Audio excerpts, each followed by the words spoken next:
샬롬, 하나님께서 허락하신 오늘 우리 하루의 삶에 풍성하신 하나님의 사랑과 부활하신 예수 그리스도의 능력과 은혜 그리고 성령의 충만하심으로 복되고 감사와 기쁨이 넘치기를 기도하고 축복합니다. 함께 읽고 묵상할 말씀은 갈라디아서 3장 26절로부터 29절 말씀입니다. 제가 읽어봅니다. 너희가 다 믿음으로 말미암아 그리스도 예수 안에서 하나님의 아들이 되었으니 누구든지 그리스도와 합하기 위하여 세례를 받은 자는 그리스도로 옷 입었느니라. 너희는 유대인이나 헬라인이나 종이나 자유인이나 남자나 여자나 다 그리스도 예수 안에서 하나이니라. 너희가 그리스도의 것이면 곧 아브라함의 자손이요 약속대로 유업을 이을 자니라. 아멘. 저는 오늘 이 말씀을 통하여 하나님 가족이라는 새로운 지평에 대해서 생각해 보고자 합니다. 예수 그리스도를 자신을 구원하시는 하나님의 아들로 믿는 사람은 누구나 하나님의 자녀가 됩니다. 예수 그리스도를 믿음으로 새로운 신분, 즉 하나님의 자녀가 된다는 사실은 기독교가 전하는 가장 소중하고 위대한 진리입니다. 하나님께서는 예수 그리스도를 믿는 이들에게 그리스도를 옷 입히셨습니다. 이는 단순한 비유가 아니라 하나님께서 우리를 보실 때 예수 그리스도를 통해 바라보신다는 의미입니다. 그리스도로 옷 입었다는 것은 그리스도의 정체성이 세상의 기준에 따라 평가되는 것이 아니라 오직 예수 그리스도 안에 있음을 뜻합니다. 또한 옷이 우리 몸 가장 가까이 있고 함께하며 보호하듯 예수님께서 늘 가까이에서 보호하시고 동행하시는 것처럼 우리는 예수님의 실제적인 보호와 동행을 경험하며 살아갑니다. 나아가 예수님을 본받아 닮아가는 삶을 살아가며 하나님께서 이미 우리를 받아주셨기에 이 땅에서도 그리고 영원히 하나님의 가족으로 살아간다는 것을 의미합니다. 이처럼 26절은 그리스도인과 우리 아버지이신 창조주 하나님 사이에 존재하는 놀라운 친밀감을 보여줍니다. 이어서 27절에서는 그리스도인과 우리 구주이신 성자 하나님이신 예수님과 놀라울 정도로 가까운 관계가 간략히 설명되고 있습니다. 이러한 말씀들을 통하여 하늘에서 일어난 일이 우리의 실제 삶에서도 이루어지고 있음을 알 수 있습니다. 이를 통해 우리의 시야가 한층 넓어질 수 있습니다. 이를 하나님의 가족이라는 새로운 지평 속에서 살아간다고 할 수 있습니다. 지평이 넓어진다는 말은 단순히 시야가 확장된다는 의미를 넘어 자신이 미처 알지 못했던 가능성과 새로운 관점을 받아들이는 변화의 순간을 담고 있다고 생각합니다. 살아가다 보면 익숙한 것들에 갇혀 스스로의 한계를 쉽게 규정할 때가 많습니다. 하지만 새로운 경험을 마주하거나 타인의 생각에 귀 기울이거나 한 번도 시도해보지 않았던 길을 선택하는 순간 그동안 좁게만 보였던 세상이 서서히 넓어지기 시작합니다. 지평이 넓어진다는 것은 자신의 세계가 과거의 기준에 머무르지 않고 세상과 사람들 속에서 성장하고 성숙해 간다는 뜻입니다. 그리스도인들이 자신이 하나님의 가족임을 마음에 깊이 새길 때 특히 남녀 차별이나 사회의 계급과 같은 구조적 차별과 소외를 겪는 이들은 새로운 시각을 받아들일 수 있습니다. 차별과 소외는 종종 사람들을 제한된 틀 안에 가두어 스스로의 가능성마저 축소하게 만듭니다. 그러나 그리스도인들이 하나님의 가족이라는 정체성을 바탕으로 이 세상의 한계를 넘어선 세계를 바라보려고 노력할 때 그 세계로 인도하시는 하나님의 능력을 경험하게 됩니다. 그리스도인들은 예수 그리스도를 통해 시야가 넓어진 사람들입니다. 갈라디아서 3장 28절에서는 이러한 하나님의 가족이 된 것을 바탕으로 그리스도인들 간의 연합을 강조하고 있습니다. 너희는 유대인이나 헬라인이나 종이나 자유자나 남자나 여자나 다 그리스도 예수 안에서 하나이니라.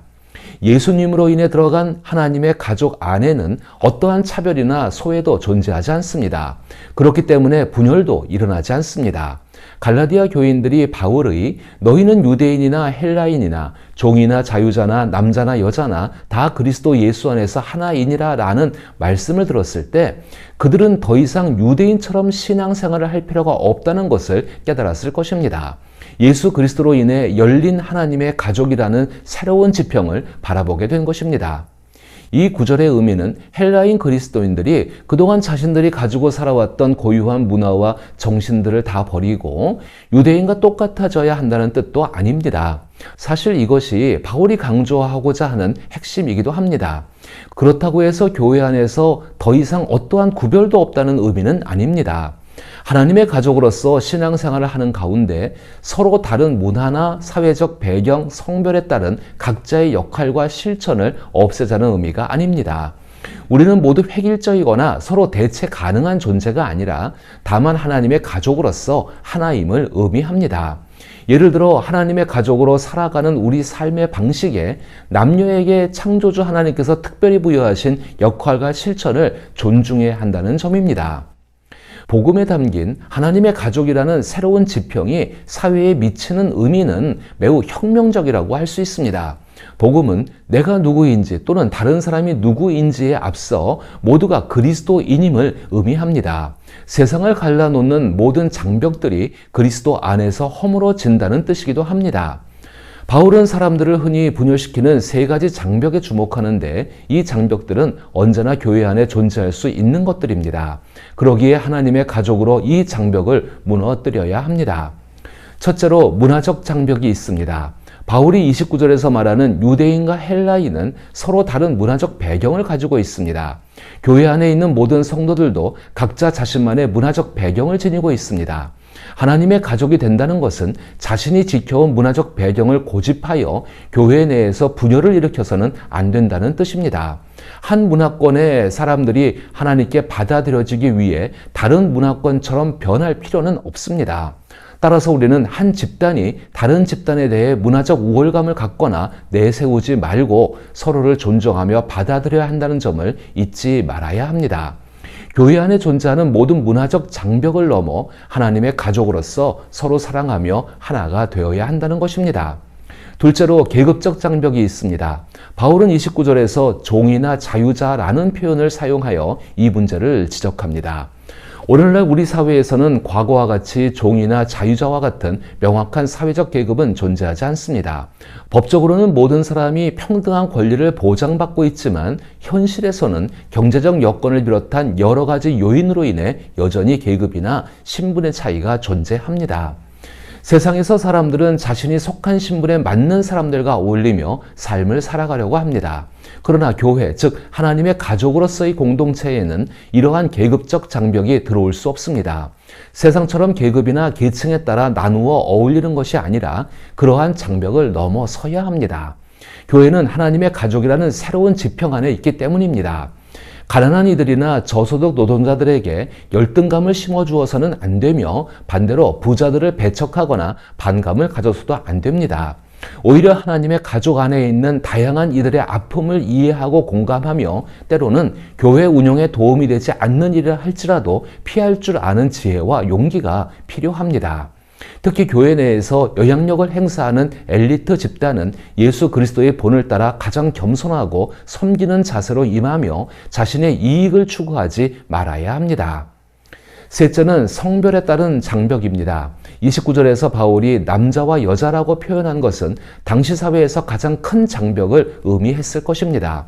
그 시절에는 여성이 남성보다 절대적으로 열등하게 여겨지던 때였습니다. 오늘날에도 이 같은 생각들은 남녀 차별에 대한 많은 갈등과 논란으로 이어지고 있습니다. 그럼에도 불구하고 하나님의 가족에게는 남녀의 차별이 없다는 복음의 선언은 분명히 혁명적인 선언입니다. 하나님 앞과 그리스도 안에서는 여성도 남성도 동등하며 하나님 나라를 위한 동등한 재능과 능력을 부여받았음을 인정해야 합니다. 갈라디아서 3장 28절에 유대인이나 헬라인이나 종이나 자유자나 남자나 여자나 다 그리스도 예수 안에서 하나이니라 라는 말씀을 하나님의 가족이라는 새로운 지평과 무관하게 해석하면 단일 민족주의, 노예제도 폐지, 급진적인 남녀 평등주의 등을 떠올리기 쉽습니다. 그리고 이를 사회 안에 존재하는 차별과 소외를 없애라는 요구로 이해하기도 쉽습니다. 철저한 평등이 실현된 사회가 나쁠 것은 없지만 갈라디아서가 전하고자 하는 핵심 메시지는 이러한 평등이 오직 그리스도 안에 있는 사람들, 즉 하나님의 가족에게 해당된다는 점입니다. 즉 예수 그리스도를 통해 하나님의 가족이 된 이들 사이에만 이러한 완전한 평등이 이루어진다는 뜻입니다. 그리고 하나님 가족으로 인해 땅에 심겨진 씨앗이 자라 새들이 쉴 수 있는 큰 나무가 되는 것처럼 하나님 나라의 복된 것이 이루어져 갑니다. 예를 들어 고대 사회에서 매우 중요하게 여겨졌던 장자 상속권에 대해 생각해 봅시다. 장자 상속권이란 장남이 집안의 전 재산을 사실상 모두 물려받는 제도로 예수님과 바울의 시대에도 중요한 사회적 원칙이었습니다. 그러나 하나님의 가족이 된 그리스도인이라면 이러한 관습에 맞서 남녀 모두가 동등하게 하나님의 상속자임을 인정해야 합니다. 예수님이나 특히 바울은 장자 상속권을 당장 금지하지 않았습니다.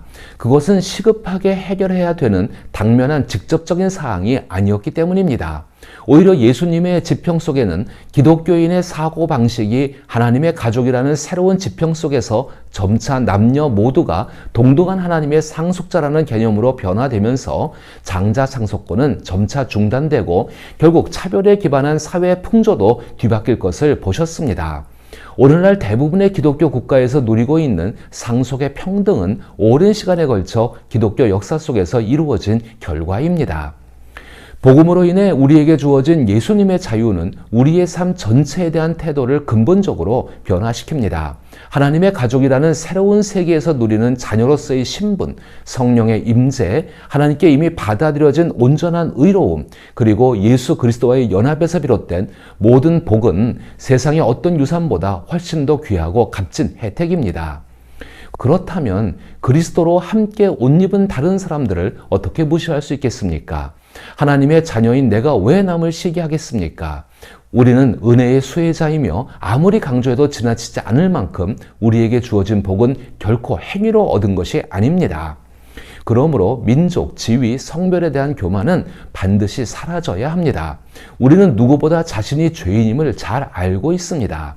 그렇기에 자신을 남보다 더 우월하다고 여기거나 남을 배제할 이유가 전혀 없습니다. 우리는 죄인이지만 은혜로 말미암아 하나님의 자녀가 되었기 때문입니다.